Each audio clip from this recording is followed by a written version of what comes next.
what this is, a work session, addictions. Okay, that's got to be another one. Addiction, right? Addiction.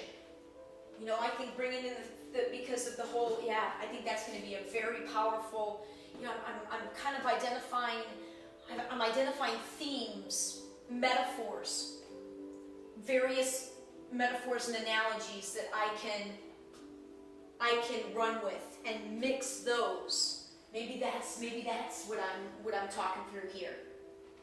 You know, I've kind of got a real strong sports analogy, right? Okay, so talking about it in the game, that's a strong one. Sports reaches a lot of people. Music, orchestra, you know, most people know and recognize what a conductor and kind of can visualize a conductor with all these different stories. It's like, okay, cue this story. And now, all right, slow down, because the way that it was told, your path crossed with this person here, like, it's a music, like but then as I talk about that, I think of paints. So when I close my eyes, somehow colors come into play. Colors of paint representing, is it representing the characters? Is it representing the storylines? Is it representing the groups?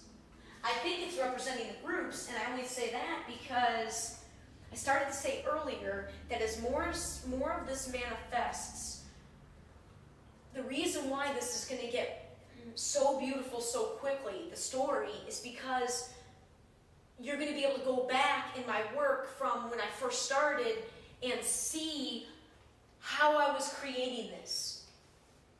Whether it's through the Facebook update book of mine, that's going to be my first book that I publish, showing how I consciously used the Facebook status update to encourage, if anybody was going to see something with my name, there goes Alyson, again, rolling their eyes, I was damn near sure it was going to be something positive, and I was doing it with the knowing that if they're thinking about me and associating it with whatever I'm talking about, their thought is affecting me. And what I wanted to do, since it was positive, is if I was going to get their energy, adding their energy to my river, my thought river, okay, from the previous video, from Monday's work session video, if I was going to get part of their energy to increase the current in that river, I wanted it to be positive. And I can't control it, right? But I can do my best, and my best is to always focus on, to put the positive out there. That's all I'm giving people to work with. Like, I'm not even giving them anything, I'm not giving them anything negative. Like, listen, if I don't want you to judge me, you better believe I'm not judging you. There ain't a thing you can tell me, there ain't a thing you can do that's gonna make, like, nothing. I believe anything. Like, that's part of the other thing that puts me on the fringe, right? I'll believe anything. I do believe anything is possible. Like, yes, I'm going to refrain from going off on how far, but I will believe anything. You can't tell me anything that I won't believe or that I would label crazy. Nope.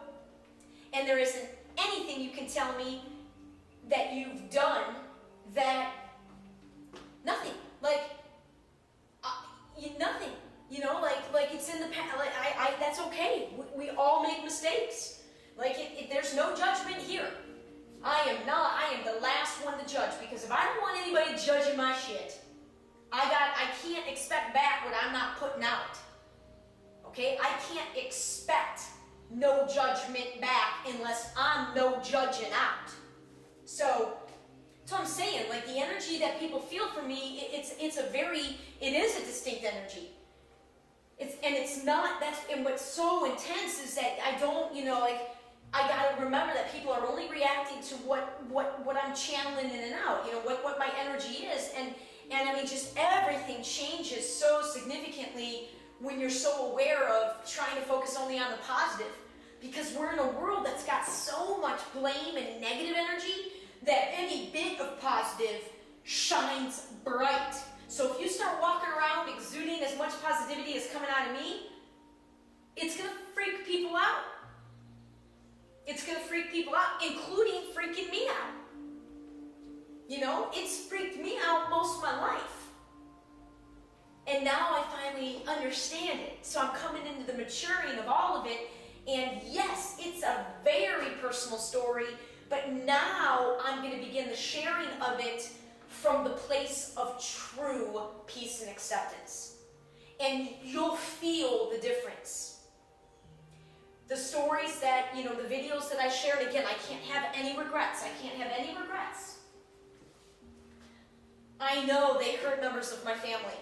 I didn't do it. I know I didn't do it to hurt anybody. I did it because, again, I've been drawn this whole time.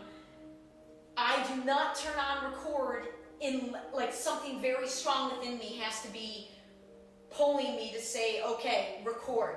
And then, even then, it's not a guarantee. I have to watch it. But it's been pretty remarkable how often almost everything I record gets shared. And that's part of what I'm maturing and learning too. That doesn't need to be the case. But again, that's been part of the process. So early on, whatever critique it was passing, whatever test it needed to pass for me to publish it live to my website, there was it was really personal. It was really personal. And it was obvious. But I had to go that route. I had to do that. I didn't intend to hurt any of my family members, my immediate or extended. But I know that me processing my story and doing so publicly, I mean that was one of the hardest parts of all this that I've had to roll with. Because, like I said, there's a reason I was drawn to do that. And I think I know the reason right now, but in the maturing of this, it's not time for me to share that reason yet, if that makes sense. It's I will know when it, because part of it's also knowing when to share.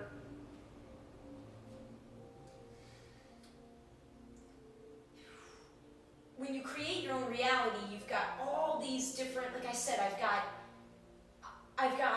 can't control anybody else, so I've got so many games just waiting for the players to say, yep, we're in.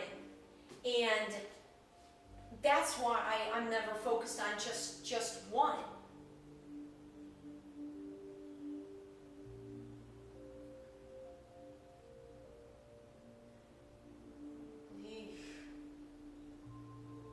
Focused on just one.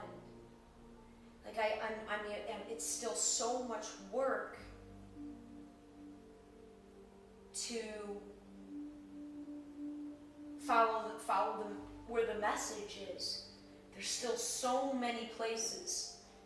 Falling in love with, that story, getting the athletic scholarship, and essentially going through abuse as a Division I athlete. That fucked me up.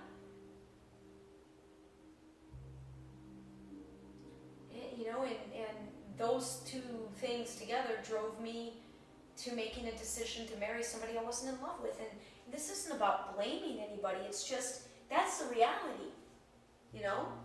I'm not beating myself up, but these things are all connected. Oh, God, I just don't know. Hot. I don't know.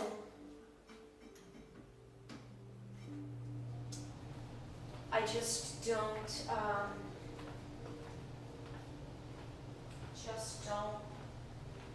know.